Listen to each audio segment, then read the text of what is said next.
unless we have an obligation to take those cats via various, contracts or situations, if they're ill or whatnot, then we just say we can't just take in feral cats, And again, for our return to field program are not social cats. We're doing the truly feral or asocial cats. So once we get all of that inventory, we can kind of determine the best route for those cats. And we utilize a triage approach for all of our intakes, but especially our outdoor cats. And there's a great paper, I think it was 2 years ago, The Evolving Role of Triage in Shelter Intakes, that's listed at the end as well, and using that model for how we help our outdoor cats.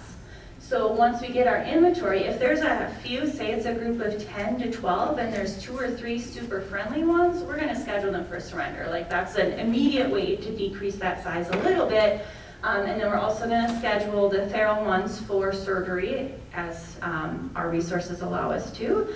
And then a big part is we want to make sure we're getting the kittens out of there. So again, on that triage level, the outdoor kittens are the most vulnerable cats living outside. Their mortality rate is very high, so they are not candidates for return to field. We want to get them out of that environment and leave the healthy adults as the ones that are going to be fixed and returned.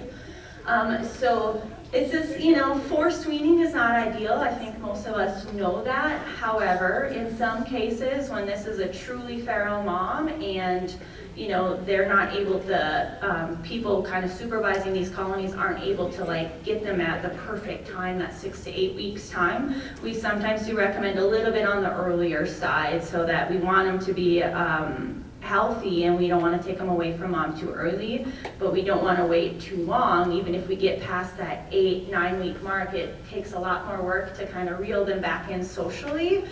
So we err on the side of on the young end of those kittens, which I'm not saying is the way to do it. That's just how we found to kind of prevent those really high socialization needs kittens.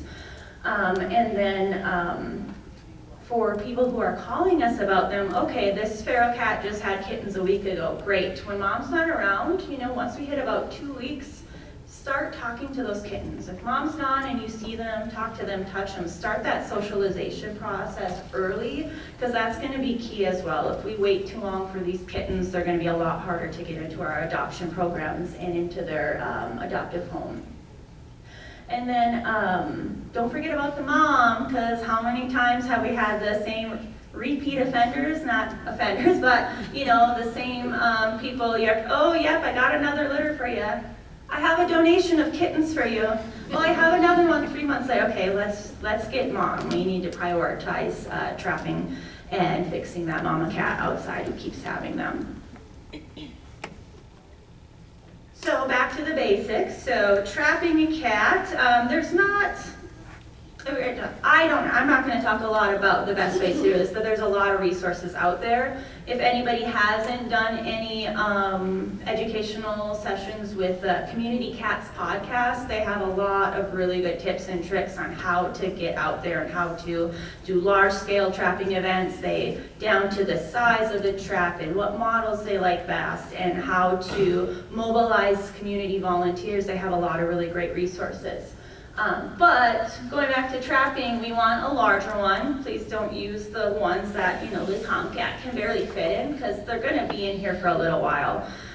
Generally, you want to stop feeding them for at least 24 hours. If you have a caretaker who's feeding them, withhold food at least 24. And some of those extra tips are saying 20 or 48 hours without food. You want these cats to be hungry, or they're not going to come to your trap. You want to set them up at dusk, or kind of their typical feeding time, not in the middle of the day where they're a lot more vulnerable and less likely to be out and about. And try to secure them in a place that isn't just in the middle of the yard, up against an outbuilding or something, so it feels safe to the cat. No cat's going to just go into an open field trap. I shouldn't say no cats, but most of the ones that are good at evading people are not going to do that. And then secure them. We want to watch closely. I know a lot of times that's not practical, and it used to just be, even myself would recommend just set it and check it in the morning. But again, once they're in that trap, they are really vulnerable. So other animals or just their own like emotional response to being confined like that. So trying to check those traps regularly and secure them. So whether that's a blanket or a towel or putting them in an outbuilding, just somewhere safe and secure so that they're not just staying at this high alert all night long. This is another, I use a lot from my own professional / personal life. This was a guy who was a regular in our neighborhood, and it took about 20 minutes. I just put the trap with some wet food, and yeah, he was a hungry boy, so it didn't take long. We named him Will Ferrell, see him every now and then. So then surgery day, the way we do it at our organization, every place is different, is we ask them to check in the morning. So we don't want to do, ideally, we don't want to do a lot of overnight stay, those sorts of things, because again, thinking about what's best for the welfare of this individual cat, this cat who's probably terrified more than it's ever been in its life, morning of, so we try not to do the night before check-in. And then we explain very thoroughly to the transporters, because again, they're not owners, but they might be caretakers or have a vested interest in these cats. So we want to explain everything thoroughly, so it's not such a surprise when this normally feisty cat is really groggy and stressed out when they pick it up. We really, and I don't know if anybody else experiences this, but we do get quite a bit of pushback on the ear tip, which always surprises me, but it is non-negotiable. Like this part of this outdoor cat population management is to be able to be quick and efficient in knowing which cats we need to focus on and which cats we don't. The ear tip is just, it's part of the program, and if this isn't your pet, like you're telling us, that shouldn't be a huge barrier. And then we want to talk about for sure post-op restriction. Yes, we're generally releasing them the next day is what we generally recommend, but still what to watch for that next day. You're not going to do a thorough incision check like we would our adoptable animals, but is it bright and alert? Is it moving around, or does it look really lethargic, or is there blood in that trap or that overnight crate? So making sure that the people who are going to be watching over these cats and releasing them know what to expect, because if all goes well, you're never going to see this cat again. So you want to make sure that those folks are empowered and know what to watch for. And then the procedures, obviously this is just us. Again, there's not one size fits all, but this is what we do at Tri-County is we spay or neuter them, and we tattoo. We tattoo at the near the incision site. Everybody gets a rabies and a distemper combo vaccine. We ear tip the left ear, and we also do a green tattoo in that left ear. We have found that sometimes it's hard to tell, is that frostbite or is that an ear tip with Minnesota? So we also do a green ear tip in that left ear. Granted, you still have to get kind of close to a cat to see that, but if they show up again at the shelter in a live trap, which most smart feral cats won't go in a live trap twice, but some, like this chunky boy, probably would. And they come to the shelter, if we can even get close to the trap, we can tell, oh, I do see green in there, that is an ear tip, not just some frostbite. And not to minimize frostbite, but to differentiate. And then we do other treatments as needed. So if we see fleas, we'll apply a topical. If we see, an abscess or something, we may do a convenient injection or an antibiotic injection. We used to do kind of everything for all the cats. We would do a praziquantel dewormer, we would do revolution, we would do all, and resource-wise, again, you have to work within your means, and for a program that we end up generally spending more money on than taking in as a nonprofit, we had to be strategic about which things we felt were really the core. So that's our vaccines, and then treat only if needed on basic things. Again, there's my Will. The only time I could ever touch him. And this comes up here and there. I think a lot of folks who have kept up, it might not be as controversial, but it still is. And I think where I run into this the most, and this is a whole different topic I would love to consult with people and talk about one day, is kind of that disconnect between not disconnect, but different perspective from like your private practice, general practice veterinarians, and then our shelter medicine. We still get some grief about not testing all of these cats. And I just like to fall back on, if you are in charge of testing any of your cats, not just RTF, the AAFP, the American Association for Feline Practitioners, they re-released their retrovirus testing and management guidelines in 2020. I read through that many times when it was released and used that for a lot of our rationale and justification of why we don't test these cats. Because realistically, for our return to field or TNR cats, a healthy appearance is your prerequisite for surgery. If you come in and you look really sick or ill, we don't feel right putting you back outside, then that's a conversation we'll have. And unfortunately, it may end in euthanasia, which rarely happens. Almost all, I don't know if I can think of more than like 2 cases in the last few years of our return to field program that were not healthy enough to re-release. And we know that blanket testing gives us this one point in time. It doesn't tell us long-term or exposure or any of those sorts of things. So we only use the feline leukemia testing as a diagnostic tool, not a screening tool. But then for these guys, even if they happen to come up positive, if you're returning them right back to the same colony as we should be, that's already in that group.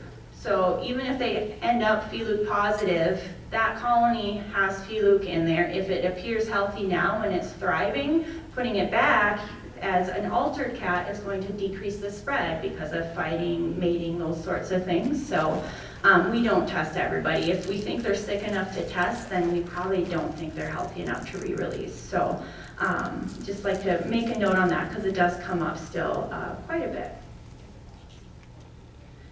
And so then the next step is our recovery. So we do recommend confinement at least overnight in a secure location. That can be in their trap if it's on top of, pee pads, or you have some sort of support underneath it, because cats generally don't need a ton of space in that recovery time. Or a lot of times we'll set up like a larger porta crate with a makeshift litter box in the back. We'll do like the paper food boats with some wet food, so they have food and hydration support for overnight. And then we ask that they release them. The time of release is important too. We don't want to do it first thing in the morning or the middle of the day when people are out and about and it's active. So again, most cats it's when it's dark. So whether that's in the morning at dawn or you wait until dusk the next day, it's when they don't have to worry about being seen and feeling more vulnerable when the world is a busier place. I was not happy to be in my close-in breezeway overnight.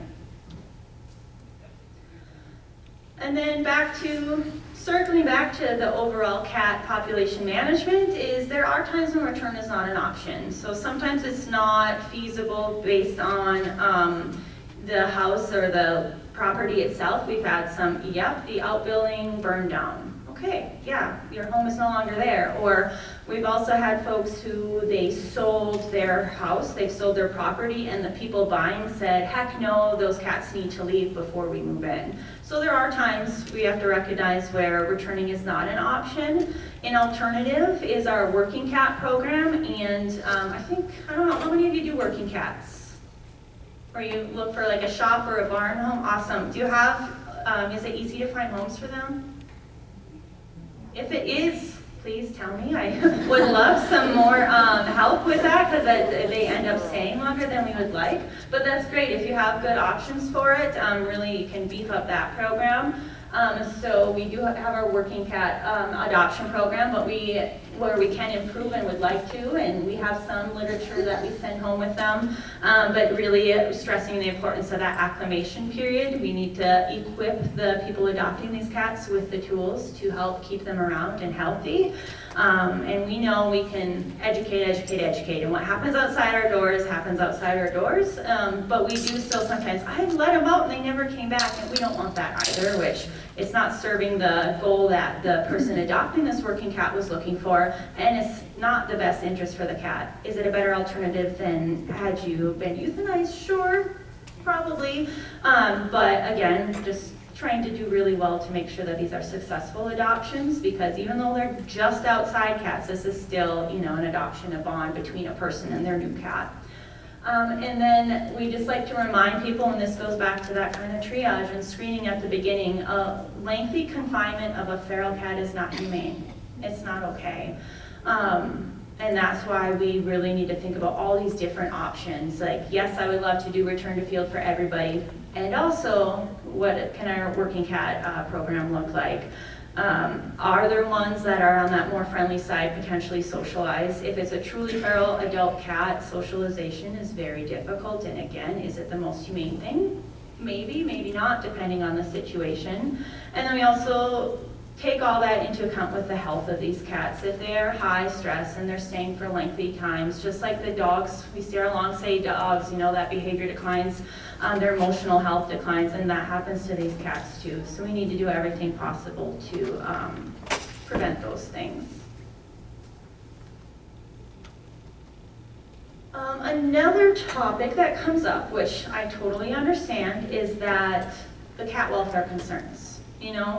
People are calling about these cats because they care about cats, because they love cats, because they don't want them to be outside in the cold. And I get it. I don't want to be outside when it's negative degrees either. There are concerns with outdoor cats. So while recognizing those concerns, there's not evidence that the outdoor cats are significantly less healthy. Yes, there's more risk for accidents, potentially hit by car, those sorts of things. But the programs that reported to a study, like less than 1% of cats admitted to their TNR programs are being euthanized due to health. So we know that they are thriving. And it is hard in the cold weather states, and we get that. They can't survive the winter. Well, if they didn't, we wouldn't have this discussion at all, which would be awesome. Not that they wouldn't stop, but like if all the cat populations were under control.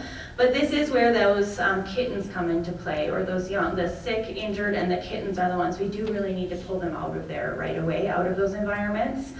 They are the ones that are going to wither in the winter. So that's another thing. If you're having a hard time getting people on board with TNR, well, the kittens are dying. It's like they can't live outside. Yes, the kittens can, but unless we fix these adults and put them back, you're going to keep seeing more and more kittens in this cold. So kind of playing on, each conversation is a little different depending on what that stakeholders' goals are, what their biggest concerns are.